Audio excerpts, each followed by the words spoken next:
আসসালামু আলাইকুম। এটা হচ্ছে আয়েশা মসজিদ। আসলে দেখেন মসজিদ কতটা সুন্দর, মানে কতটা সুন্দর করে বানাইছে। আর এখানে সবচেয়ে একটা সুন্দর একটা বা গুরুত্বপূর্ণ একটা বিষয় হচ্ছে দেখেন এত বড় একটা মসজিদ, এটা বলা হয় আয়েশা মসজিদ।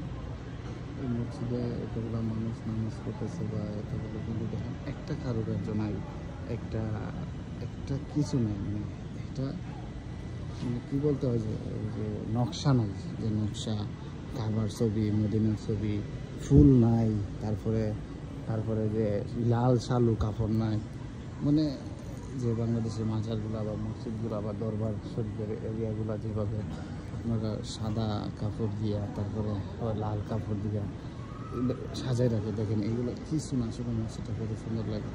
বাংলাদেশে হলে দেখা যেত এখানে একটা মক্কার ছবি, মদিনার ছবি, এখানে একজন অমুক অমুক গীতা ফুল, তারপরে হচ্ছে আপনার কাপড়, লাল কাপড় দিয়া ব্যাটার্ন করতো, মানে এই ধরনের আয়েশা মসজিদ একটা সৌদি আরবের মধ্যে আপনার মক্কার মধ্যে কয়েকটা গুরুত্বপূর্ণ মসজিদের মধ্যে একটা গুরুত্বপূর্ণ মসজিদ, কিন্তু এটার মধ্যে এরকম না। কিন্তু বাংলাদেশে হইলে এই মসজিদে নিয়ে কেন্দ্র করে এক ধরনের ধর্ম ব্যবসা বা এক ধরনের আপনার ধর্মের যে পুঁজি করে যে একটা ব্যবসা শুরু হয় বা এক ধরনের অতিরিক্ত বক্তগিরি এগুলো শুরু হয়ে যেত। দেখেন অনেক সুন্দর মসজিদ, আসলে অনেক টাকার বিনিময়ে মসজিদটা নির্মাণ করছে। ধন্যবাদ সবাইকে।